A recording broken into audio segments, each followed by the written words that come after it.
Мы рады приветствовать вас в Национальной библиотеке Республики Коми. У нас сегодня есть гости в самой библиотеке и на виртуальной площадке, поскольку сегодня проходит прямая трансляция на YouTube.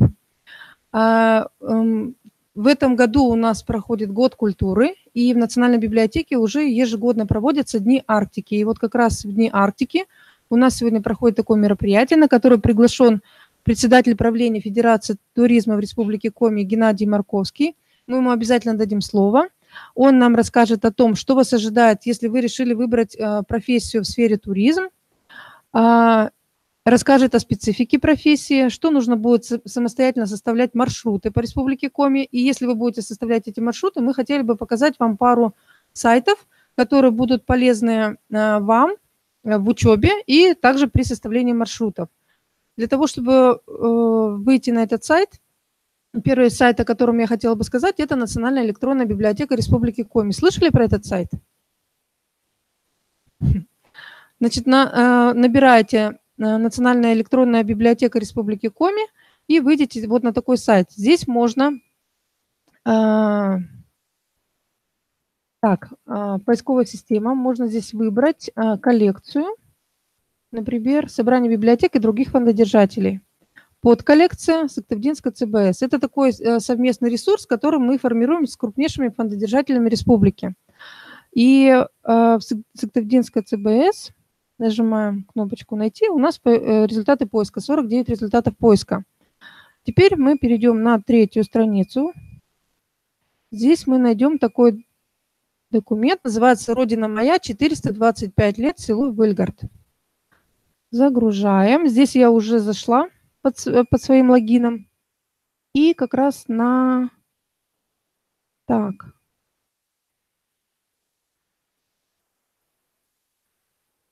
13 странице, можно даже здесь, когда прогрузилась, набрать 13. На 13 странице здесь загрузится у нас, к примеру, мемориальные доски. Да? Мы можем здесь увидеть, можно, конечно, все это издание, оно небольшое, 24 страницы, почитать полностью. Но здесь можно посмотреть, что есть, например, доска, посвященная Галине Каликовой и Домне Федоровне, Макарову Сергею Михайловичу, который погиб при исполнении воинского долга, коми-этнографу Василию Петровичу Налимову, мастеру-балалаечнику Налимову Семену Ивановичу и так далее. То есть вот такой вот ресурс. Дальше. Давайте вобьем, посмотрим другую коллекцию. Мы вобьем на высоком берегу Вычегды.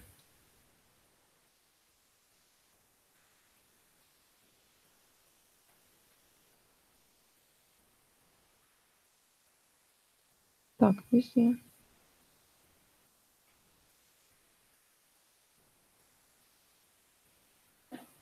Все-таки придется поправить. Вот. Это уже краеведческое издание, которое имеет отношение к Арткеровскому району. И здесь мы давайте на 6-й страничке. 6-я страница. Посмотрим. Здесь у нас написано, что в этой деревне стоял дом родителей Виктора Савина. Здесь прошли его детские годы. Так, страничка у нас заканчивается. Давайте перейдем на следующую. Да.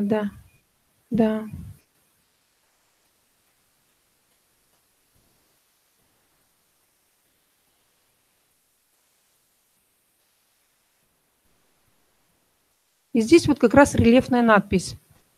Здесь стоял дом, в котором родился и вырос коми-поэт, драматург, композитор, автор памятного знака и так далее. То есть вот можно здесь поковыряться в Национальной электронной библиотеке Республики Коми и найти краеведческие материалы. Очень много краеведческих материалов, которые создаются в муниципальных библиотеках. В каждом муниципальном районе есть центральная библиотека, которая как раз собирает такие краеведческие материалы, и мы размещаем их на сайте. То есть это вот и в помощь также на уроках краеведения, или если где-то нужно будет какой-нибудь доклад подготовить, есть также, если вы будете маршруты составлять. Для того, чтобы здесь есть разные уровни доступа. Вернемся, например, сюда. Вот можно посмотреть доступ. Здесь у нас есть издания, которые доступны для просмотра без регистрации, зеленым знаком отмечены, зеленым кружочком. Доступны для авторизованных пользователей. Ну, то есть нужно ввести фамилию, номер билета. и доступны только в учреждениях партнерах. То есть есть издания, которые защищены авторским правом, и мы не имеем права их выкладывать так, чтобы вы могли посмотреть их у себя дома. Поэтому нужно прийти в организацию, у которых есть доступ. Таких точек очень много, там порядка 30 в настоящее время. По всей республике они раскиданы, то есть доступ ко всему вот этому фонду можно найти в этих точках доступа. Кроме того, может быть, вы не все записаны в Национальную библиотеку, но для того, чтобы открыть файлы, которые отмечены у нас желтым значком, вам нужно ввести номер читательского билета. Здесь решение этой проблемы простое. Здесь я сейчас выйду, теперь снова зайти. Можно записаться в библиотеку онлайн. Мы нажимаем на «Записаться», заполняем 8 полей, и на адрес, на e-mail, который вы указали при регистрации, придет номер читательского билета. То есть вы сможете спокойно нажать на кнопочку «Войти», написать фамилию, номер билета и войти уже просматривать файлы, которые желтым цветом, желтым кружочком у нас выделены. Спасибо за внимание. Надеюсь, что вы будете пользоваться этим ресурсом. И предоставляю слово Елене Выборовой, которая еще о паре ресурсов вам расскажет. Здравствуйте, уважаемые ребята. Очень приятно вас видеть. Сегодня в рамках лекции о сельской школе туризма я познакомлю вас с сайтом Национальной библиотеки, культурная карта Республики Коми и литературные прогулки по Республике Коми. Найти сайт «Культурная карта Республики Коми» просто через поисковую строку. Набираем эти слова «Культурная карта Коми» и выходим вот на этот сайт. Здесь вы найдете информацию о культурной жизни нашего региона, его истории, уникальных природных территориях, выдающихся личностях. Культурная карта переведена на коми и английский языки. Благодаря этому интернет-ресурсом может воспользоваться как житель Коми-глубинки, так и зарубежный пользователь. На главной странице сайта мы видим брендовую карту Республики Коми. На карте иконки солнышки. Этот пас у Коми народа означает солнце. Нажимаем на иконку и читаем об удивительных культурных местах и чудесах природы нашей республики. Это те места на карте республики, которыми мы можем гордиться. Они привлекательны для туристов. Внизу меню этих же брендов. Село Иб, Финно-Угорский этнокультурный парк. Столбы выветривания Мань-Пупуньор, знаменитый шедевр природы, одно из 7 чудес России. Село Куратово, старинное село в Сысольском районе Республики Коми. Названо оно в честь коми-поэта Ивана Алексеевича Куратова, который родился здесь и прославил свое село. Национальный парк, праздник Лут в Выжемском районе, Кажемский железоделательный завод в Каркировском районе и другие. В каждом брендовом объекте даны ссылки на другие сайты, где рассказывается об этих достопримечательностях подробнее, а также ссылки на электронный каталог. Вот это, например, на биографию ссылка Ивана Алексеевича, да? Ссылка на электронный каталог. Страничка со списком книг и статей из газет и журналов, которые есть в нашей библиотеке и в библиотеках республики. Вот их тут достаточно много открылось. На сайте есть левое и верхнее меню. Левое меню по городам и районам Республики Коми, верхнее по разделам культуры. В левом меню сначала дается информация о Республике Коми в целом. История Коми-края, административное устройство, промышленность, государственные символы, география. Далее располагается информация по городам и районам. Тоже, конечно, история, город-район сегодня, символика, особые природные территории и туристические маршруты. Здесь представлен перечень и подробное описание различных туристических маршрутов по каждому из районов. Ниже даны туристические фирмы и их контакты. Верхнее меню сайта включает тематические разделы. В разделе «Музыка», например, дается информация о писателях, о композиторах и музыкальных фестивалях республики. В живописи о художниках, в литературе о писателях-поэтах, литературных чтениях, которые проходят в республике, и о памятных местах, посвященных писателям Республики Коми. Подразделы в архитектуре и скульптуре распределены по географическому принципу. Это сделано для удобства поиска. Памятники архитектуры Воркуты, Вуктыльского района, Карткиросского района.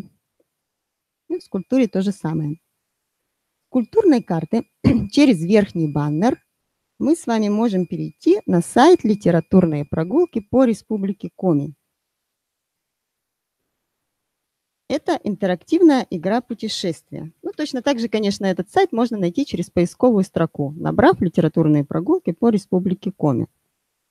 На карте вы найдете памятники, мемориальные доски, учреждения и улицы, которые носят имена писателей Республики Коми: Ивана Куратова, Виктора Савина, Николая Дьяконова, Калистрата Жакова и других.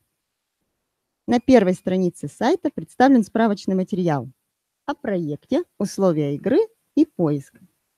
Как играть? Нажмите на значок на карте и решите литературную задачку. Тест, ребус, кроссворд, музыкальную угадайку. Сразу не получилось? Вернитесь к подсказке и прочитайте о литературной достопримечательности. За правильные ответы вам будут начисляться баллы. И самые успешные игроки получат диплом победителя. Для этого только нужно зарегистрироваться еще на сайте, да, чтобы было куда прислать вам диплом. Поиск — очень удобная кнопка, ссылка. Здесь есть информация о любом литературном объекте. Набираем, например, Карткирос, да? И видим, что в Карткиросском районе находятся такие памятники, посвященные имени писателей Коми.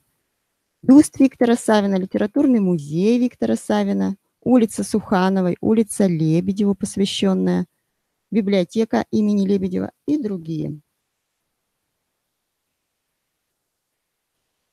Переходим на саму игру и смотрим, сверху фиксируются наши результаты. Сейчас у нас отгадано 0 из 116.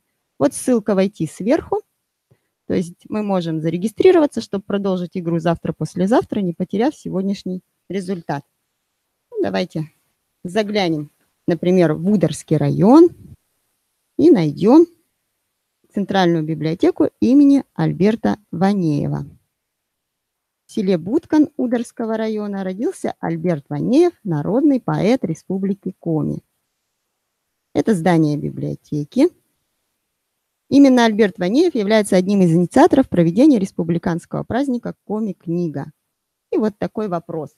Какого года проводится праздник Коми-книга? Ну, отгадывайте, если не знаете. Вот. 1987-го. И посмотрите, литературный помощник наш совершенно верно сказал. Дальше у нас соберите пазл логотипа праздника. Каждый праздник книги посвящается знаменательному событию, юбилею села, библиотеки, поэта, писателя. И на празднике вручается литературная премия Альберта Ванеева. Награждаются победители конкурса «Лучшая книга года» и районного конкурса «Уникальная книга». Давайте заглянем в Усть-Вынский район. Как вы думаете, объект имени какого писателя мы здесь найдем?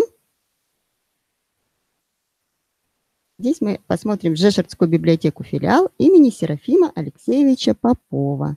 В селе Жешерт родился Серафим Алексеевич Попов, первый народный поэт Коми СССР. Мы знаем его как замечательного поэта, прославившегося в своих стихах «Родной север». На его стихи сложены песни «Ромашка» и «Ижемский платок». Родился в селе Жешерт Серафим Алексеевич, а жил в Сыктывкаре и долгое время был редактором известного журнала на коми-языке, который существует и сейчас. Его название на коми-языке звучит как «Воевов Коджув». Как оно переводится на русский язык? Все правильно, отлично. Мы записываем «Северная звезда». И нам сказали, что мы молодцы. Мы с вами выполнили сейчас 2 задания, ну, может быть, 3, да, если пазлы собрали. Остальные вы можете выполнить сами, получив удовольствие, диплом победителя для своего портфолио и подчеркнув для себя информацию, которая пригодится вам в учебе. Спасибо за внимание. Предоставляю слово Геннадию Евгеньевичу.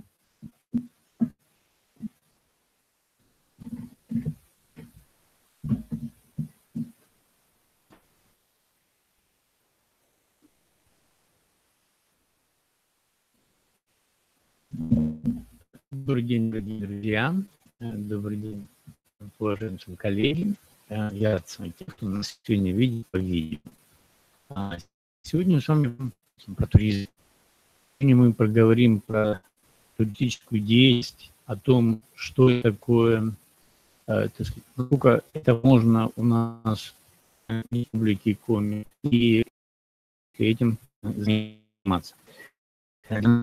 Началом я хотел немножко сказать общих вопросов развития туризма. Давайте скажем честно, что у нас в Республике Коми черного моря, еще его не будет долго. Говорим о том, что к нам поедет турист, можем говорить, но какую-то рынка мы себе должны четко понимать, сколько к нам готовы приехать туристов. Из этого мы должны четко знать, сколько у нас должно быть гостиниц, сколько у нас должно быть так сказать, маршрутов, сколько у нас должно быть людей подготовленных, чтобы с ними работать. Если исходить из статистики, которая сегодня есть, так сказать, на сайте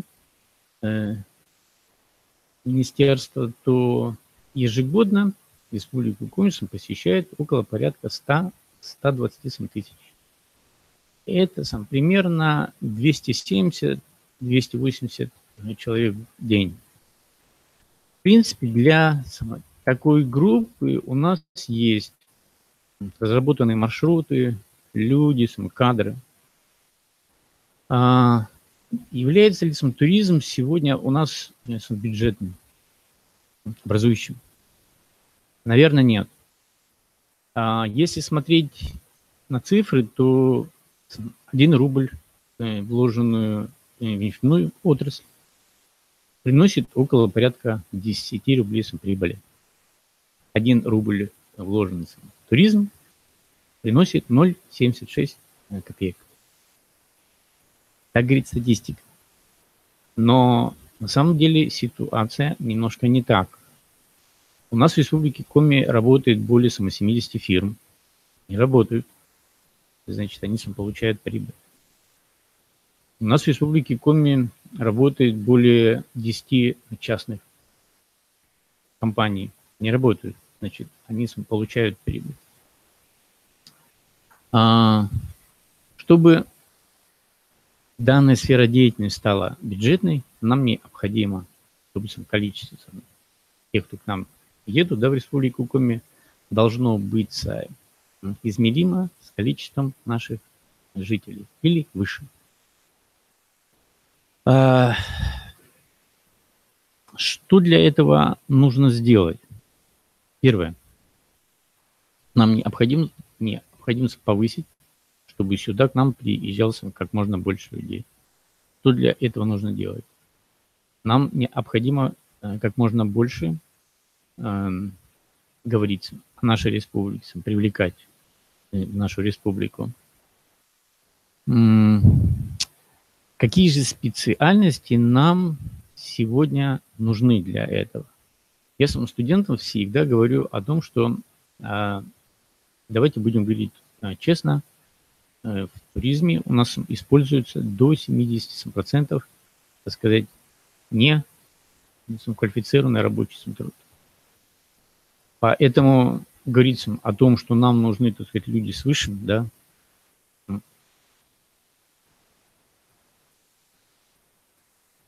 образованием. Да, конечно, да.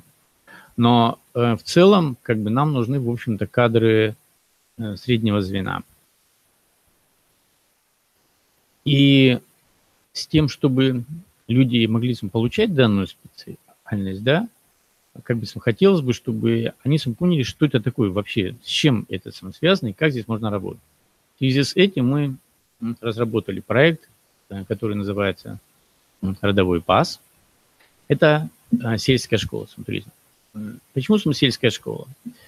Рынок туризма в Республике Коми, он, так сказать, немножко специфичен. До 80% туристических ресурсов у нас находится в сельской местности. а до 80% жителей у нас живут в городах. Есть, так сказать, некий, так сказать, дисбаланс. То есть житель с города не поедет в деревню, в село, чтобы поднимать туризм. Поэтому необходимо создавать условия, чтобы кадры были на местах. В рамках этого проекта, значит, мы планируем проводить профориентационную деятельность среди школьников, среди сельской молодежи, с тем, чтобы показывать, что такое туризм, как в нем работается и можно ли сегодня на этом зарабатывать. На сегодня средняя статистическая заработная плата в этой сфере составляет около порядка 40 тысяч рублей в месяц. Чтобы работать в этой сфере, необходимо обладать какими-то, так сказать, навыками, знаниями. В рамках этого проекта мы будем людей обучать самому простому. Это создание своей собственной небольшой экскурсии. На час, на 2, на 3, неважно. Поняв, как это строится, вы спокойно сможете создавать и более большие туры, и на несколько дней, и на неделю, и так далее, и так далее. В рамках нее мы будем обучать людей начальной туристской подготовке, потому что у нас в Республике Коми в основном те маршруты, экскурсии, они больше связаны с спортом. Это, так сказать, активные виды. Это водные сплавы, пешие, значит, прогулки в горы, лыжные маршруты и так далее, и так далее. Мы хотели бы, чтобы на местах, в сельской местности, люди создавали свои маршруты с пониманием, что это такое, как это делается. И в итоге летом мы бы хотели провести, она будет проведена, экспедиция с учетом всех, так сказать, созданных вот этих вот экскурсионных маршрутов. Какая же миссия данного проекта? Да? Все мы поставили цель, что первое, это гордость за свою семью, гордость за свой дом, гордость за свою республику. Когда мне говорят, что у нас молодежь уезжает с Республики Коми, я всегда высказываю свое мнение. Должна ли она уезжать, молодежь? Да, она должна уезжать с Республики Коми. Но должны быть созданы условия, чтобы она потом возвращалась, получив необходимый опыт, навыки и знания. Мы не можем любить то, чего мы не знаем. Поэтому я считаю, что школьные группы, школьники обязательно должны путешествовать по Республике Коми. Первый, второй, третий класс – это могут быть экскурсии по родному селу, по какому-то району совместно. Небольшие дальние выезды. Школьники 5, 7, 8 классов должны выезжать в соседние районы. Да? А старшие классы должны уже более дальние, длительные поездки делать. Я просто знаю, что дети с Усть-Куломского района с удовольствием бы съездили в Воркуту. Посмотри, что такое тундра. Дети с Воркуты с удовольствием бы съездили в Усть-Куломский район. Для кого рассчитан данный проект? Данный проект в основном рассчитан на молодежь и на старшие классы. Насколько востребованы будут специальности, которых мы хотим создавать при разработке данного проекта, будет зависеть от вас самих. Я всегда студентам говорю на первом курсе, что, пожалуйста, поставьте себе цель к 5 курсу иметь свой собственный счет в банке. То есть вы тем самым должны четко понимать, что вы на этом зарабатываете. После первого курса вы, получив какие-то навыки, знания, себя можете продать, допустим, за 2000. После второго курса за 10 тысяч. Третий курс, четвертый, пятый и так далее по возрастающей. Тогда да, вы можете говорить, что значит, окончании высшего или среднего учебного заведения вы спокойно можете найти себе работу на этом рынке с соответствующей заработной платой. Туризм на селе. Часто говорят, ну, мы хотим у себя в районе, да, развивать туризм, и так далее, и так далее. Мы должны четко понимать, каковы, так сказать, возможности. К сожалению, я говорил сам вначале, что на сегодня туризм, наверное, сейчас имеет, скажем так, больше социальную такую, так сказать, направляющую. И он выступает как дополнительный источник. С тем, чтобы он перешел в более, так сказать, высокий ранг, я как бы говорю, что необходимо, чтобы поток у нас был гораздо выше. Почему мы приглашаем всех в экспедицию к нам? В экспедиции вы можете попробовать все свои навыки и знания, которые вы получали во время этого проекта. Вы, так сказать, попробуйте, что такое быть специалистом, так сказать, по туризму на самом деле. И тем самым вы, так сказать, почувствуете, стоит ли этим, так сказать, заниматься или не стоит. К сожалению, система образования сегодня говорит о том, что специализация начинается на втором или, так сказать, на третьем курсе, когда уже практически учились больше половины. И многие студенты начинают понимать, что это не ее или не его. Что делать? Вроде отучилась, да. Большая часть, так сказать, заканчивает вуз тем, что, приходится как-то заканчивать, а дальше учиться на новую специальность и так далее, и так далее. Здесь я бы хотел немножко говорить для тех школьников, которые собираются выбирать свою новую специальность. И я бы хотел говорить о тех ошибках, которые чаще всего, так сказать, допускаются ими. Первая ошибка. Она заключается в том, что родители говорят: дочка, сын, я мечтала бы, чтобы ты закончила или стала тем-то, тем-то. Ошибка заключается в том, что это мечта вашей мамы или папы, но не ваша мечта, если они, так сказать, конечно, так сказать, не совпадают. То есть вы идете и до 40% поступающих, я как бы оценку делаю, почему поступали, так родители сказали. Следующая оценка. Выбор вуза. Куда вы собираетесь поступать после этого? В МГУ. О, здорово, это такой крупный вуз. А вы куда? В ЛГУ. Тоже хороший. Выбор вуза не соответствует специальности. Я бы стал говорить о том, на какую специальность вы собираетесь поступать. А будет ли эта специальность, даст ли вам этот вуз эту специальность в полной мере. И здесь я бы хотел говорить о том, что когда вы, так сказать, покупаете туфли, то вы их меряете. Когда вы, так сказать, покупаете гаджеты, вы смотрите, какие функции там есть, а нужно ли это мне. Вопрос. Когда вы поступаете в вуз или специальное заведение, почему вы, так сказать, не смотрите, а нужен ли он мне, а соответствует ли программа это, а будут ли те, так сказать, навыки, знания, которые даются в нем, мне необходимы.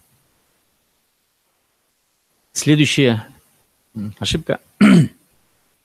Там, так сказать, не преподают математику. То есть очень большая часть хочет именно там, где не связано с математикой. К сожалению, практически нет таких специальностей, где бы не использовали математику.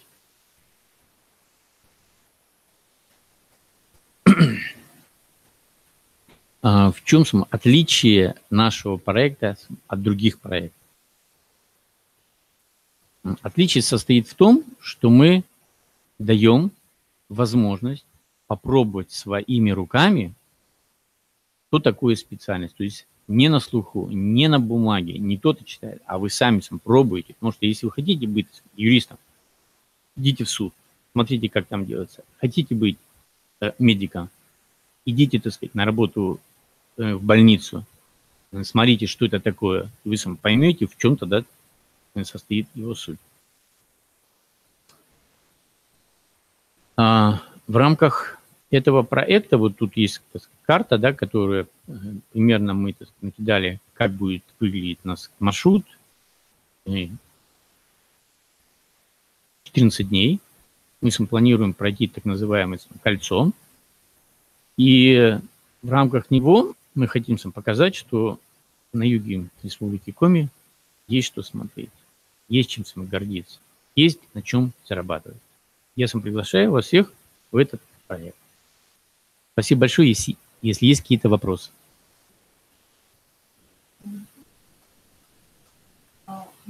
Да.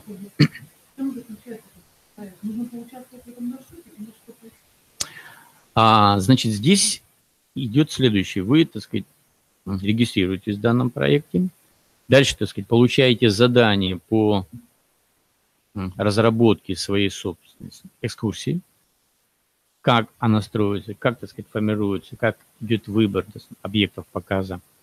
И с этой, так сказать, экскурсии вы едете в экспедицию. То есть мы едем, так сказать, не просто в какую-то, так сказать, абстрактную экспедицию. Куда мы поедем, зачем мы поедем, что мы будем. Вот есть, так сказать, экскурсии, которые собраны.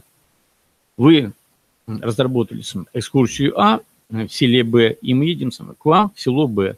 Вы разработали экскурсию в селе С, и мы едем к вам в село С.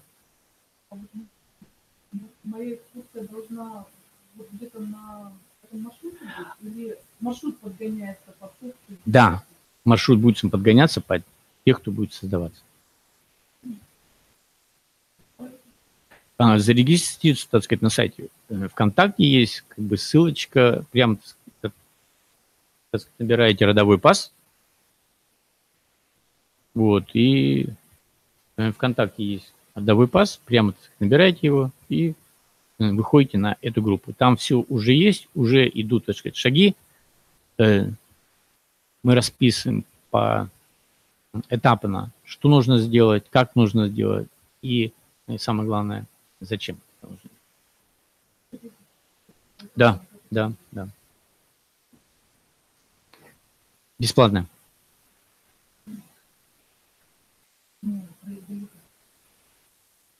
Нет.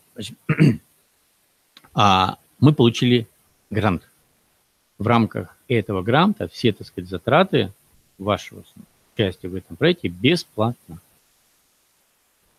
Значит, мы хотели бы, чтобы это было около порядка 20 человек как минимум. А там дальше уже сколько мы набираем. Сегодня в группе у нас около порядка 300 человек. На сам проект у нас заявилось около порядка 40, но мы только вот на начальной стадии.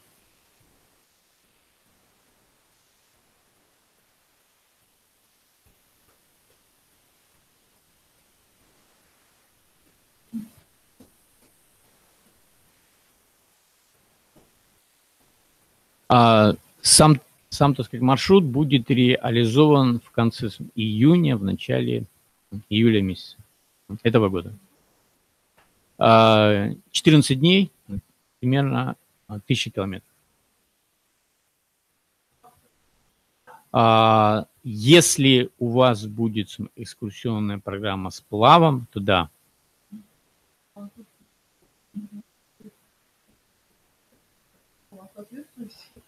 Да, вот это интересный вопрос, так сказать, нужна ли физическая подготовка. В принципе, для, так сказать, любого путешествия, конечно же, нужна какая-то подготовка. Здесь мы не говорим о какой-то специальной, так сказать, подготовке. То есть мы не собираемся вести в какой-то сложный маршрут там, или, так сказать, водные какие-то сложные. Нет, это экскурсии. Да, мы будем жить в палатках, готовить, так сказать, на костре. Это да, будет. Но, так сказать, это же ведь романтика. Скалы, да.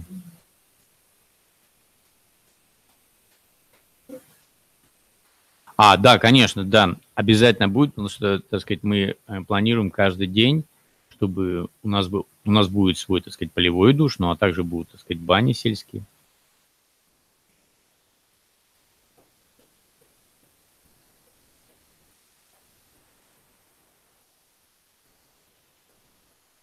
Я как бы думаю, что эти вопросы мы будем решать. Да, да, да. Эти, так сказать, вопросы мы будем решать. Но я думаю, что мы здесь будем идти, конечно, навстречу.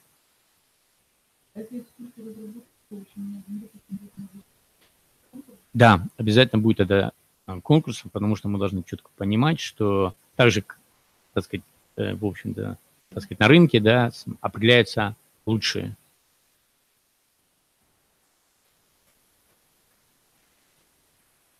Да, будет, так сказать, начало в Сыктывкаре, и завершаться тоже будет в Сыктывкаре.